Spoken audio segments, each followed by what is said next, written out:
Premièrement, l'illusion du prix de référence. Dan Ariely commence avec un principe clé. Nous n'avons aucune idée intrinsèque de ce que vaut un produit.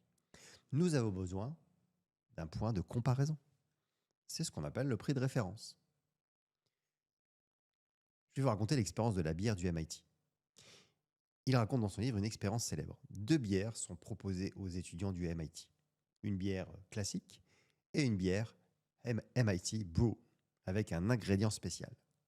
En vrai, ce sont quelques gouttes de vinaigre balsamique.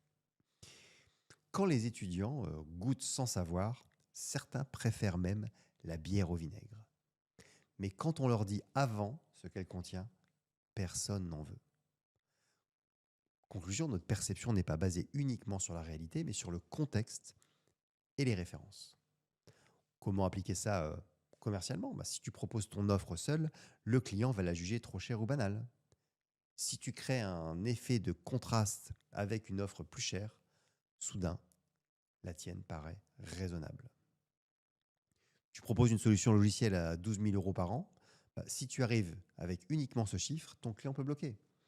Mais si tu présentes d'abord ton offre premium à 18 000 euros, puis l'offre standard à 12 000 euros, la perception change.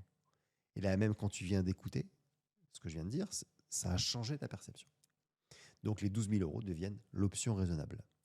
On appelle ça l'effet de l'heure ou l'effet de contraste, le point d'ancrage. Ce qu'un vendeur doit retenir, ton rôle, c'est de poser le décor. Ne laisse jamais ton client décider dans le vide. Sois celui qui amène le cadre, l'ancrage, le point de comparaison.